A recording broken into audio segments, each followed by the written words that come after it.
Salut les passionnés, bienvenue sur votre chaîne YouTube FE8DSN. Certains diront c'est de la radio 2.0, d'autres c'est pas de la radio, encore si c'est la fin du monde ça marche pas. Sujet qui déchaîne les passions, je vous invite à découvrir le Sanex N60, porte d'entrée vers le POC radio. C'est parti!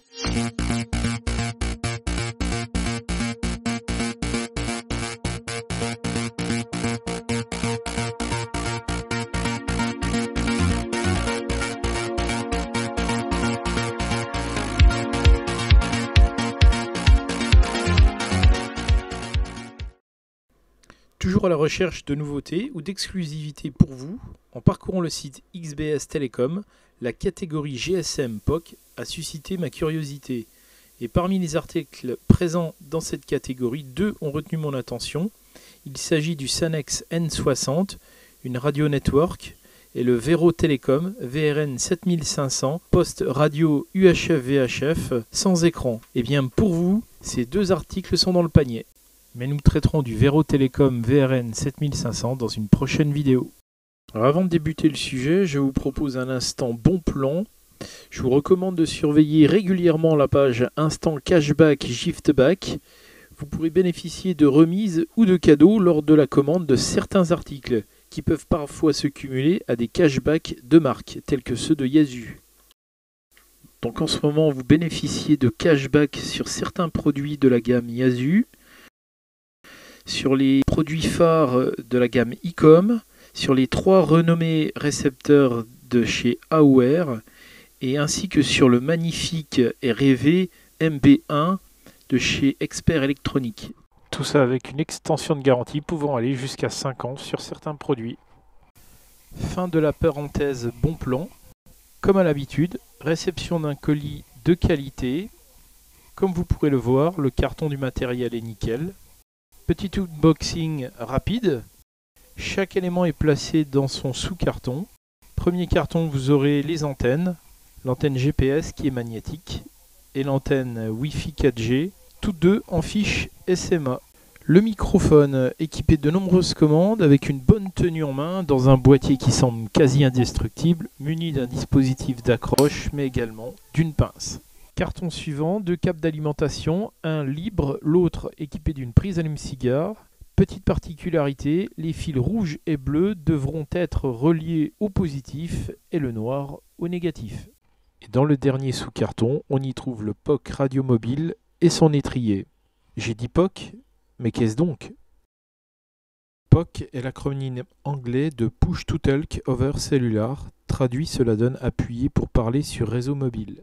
Cette technologie permet d'établir des communications vocales via la bande data des réseaux 3G et 4G ainsi qu'avec des points d'accroche Wi-Fi. La technologie POC va vous permettre de communiquer avec d'autres stations POC ou stations radio suivant les applications utilisées par simple pression d'une touche PTT. Cependant, nous ne parlons pas de simplex mais de half duplex car lorsque l'un parle, l'autre ne peut parler. Les distances ne sont plus un obstacle aux communications. Voici une liste non exhaustive des applications de communication et applications support pouvant fonctionner avec notre Sanex N60. Les applications de communication radio-amateur possibles: DV Switch,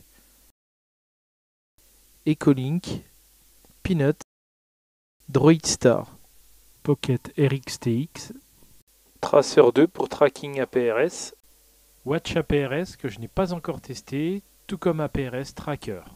Les applications de communication sans licence radio-amateur: Zello, Amsphere, RealPTT, CBTalk avec réserve GDBug, les applications support, SOTA Spotter, NKCC Cluster, AMGPS, AMQTH, Amateur Radio Toolkit, Météo France, les applications de réception, Scanner Police, Broadcastify.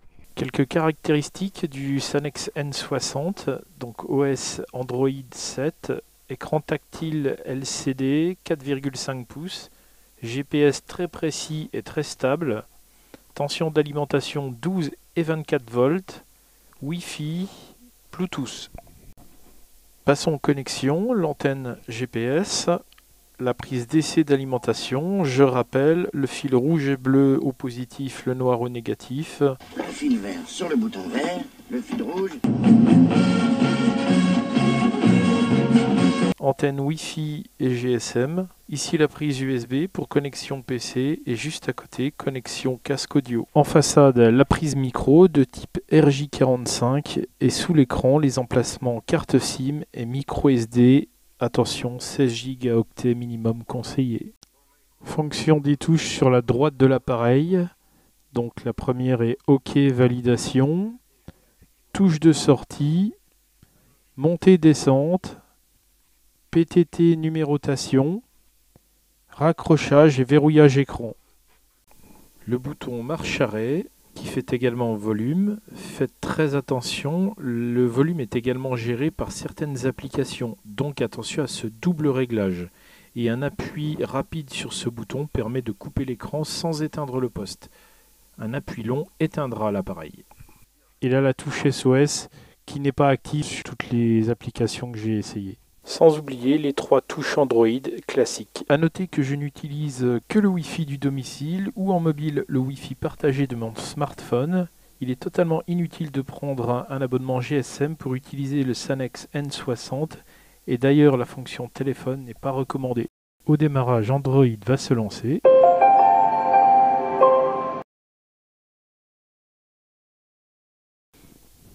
La première chose à faire au démarrage est d'activer le Wi-Fi et d'ajouter vos points d'accrochage Internet. Ensuite, dans Paramètres, vous configurez les valeurs de date et heure.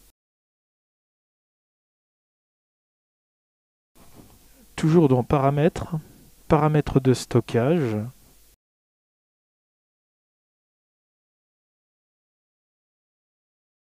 Carte SD. Les 3 petits points, paramètres de stockage, nous allons formater la carte SD, appuyer effacer et formater, la carte SD est prête. Retour, nous allons définir maintenant la carte SD que nous avons préalablement installée comme espace d'écriture par défaut, puis retour. Je vais maintenant vous présenter la procédure pour installer des applications. Celle-ci est exactement la même pour toutes. Alors il faut savoir qu'un APK, elle installe des applications sous Android. Sur des sites de téléchargement de fichiers APK, alors j'utilise souvent APK pur, mais il y en a d'autres. Vous recherchez l'application, ici je veux Ecolink, je télécharge, voilà, je télécharge l'APK. Même chose pour DV Switch. Ok, ils sont sur mon disque dur. Nous allons relier le Sanex N60 au PC via un câble USB. Attention, certains câbles USB ne permettent pas le transfert de data. Dans les notifications, une fenêtre Système Android est disponible par défaut. La fonction est recharge via USB. Nous allons modifier ce paramètre pour configurer le câble USB en transfert de fichiers. Puis nous allons dans le dossier carte SD du N60 créer un troisième dossier que je vais appeler téléchargement. Il ne reste plus qu'à transférer les APK du disque dur vers le dossier téléchargement de la carte SD du N60. Si toutefois vous n'avez pas de carte SD ou ne voulez pas en utiliser, vous importerez vos APK dans l'espace de stockage interne du N60 dans le dossier Download et dans le N60 vous retrouverez vos APK dans le gestionnaire de fichiers, espace de stockage interne partagé et dossier Download. De nouveau dans les paramètres du Sanex. Sécurité. Nous allons autoriser l'installation d'applications issues de sources inconnues. Dans l'application téléphone, nous allons taper étoile dièse 275 dièse étoile dièse étoile et vérifier que la case est bien décochée afin d'éviter tout problème lors d'installation d'application. et retour. Dans le gestionnaire de fichiers, carte SD, on retrouve notre dossier créé précédemment avec les deux APK. Vous choisissez celui que vous voulez installer et lancez l'installation. Nous retrouvons l'icône d'Ecolink avec nos autres applications. Il n'y a plus qu'à l'ouvrir et procéder au setup. Alors attention, je recommande de ne pas utiliser plusieurs applications simultanément, surtout les applications de communication. J'ai pu constater de nombreux conflits. Je conseille de déconnecter puis quitter systématiquement avant de changer d'application. Il est possible via le navigateur internet d'accéder au WebSDR, de préférence des WebSDR configurés pour mobile. Au tableau de bord RRF, et ainsi l'écouter. Visualiser le trafic APRS sur APRS Direct ou d'autres sites. On peut aussi imaginer piloter sa propre station radio à distance. Voilà encore des expérimentations intéressantes à faire. J'attire votre attention sur le fait que vous pourriez trouver des N60 moins chers que la normale. Il y a de fortes chances que vous soyez en présence d'anciennes versions qui ne disposent pas de la 4G ou des versions non européennes qui pourraient avoir des fréquences différentes et donc ne pas fonctionner sur nos réseaux 4G ou Wi-Fi. Vous pourrez faire la différence avec les micros. En cas de doute, contactez XBS Telecom qui saura, j'en suis certain, bien vous guider dans votre achat. Le Sanex N60 m'a permis de communiquer sur de vrais réseaux radio-amateurs sans avoir besoin d'une multitude de postes radio. J'ai pu également converser avec de nombreux passionnés non radio-amateurs sur d'autres réseaux, notamment Zello.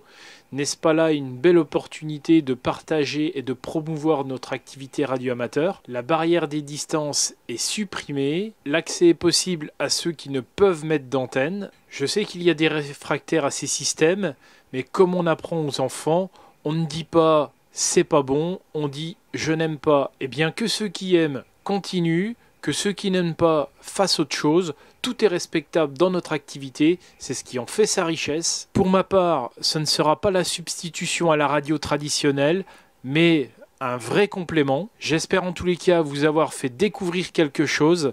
La série n'est certainement pas terminée, on se revoit pour d'autres sujets. 73, à bientôt.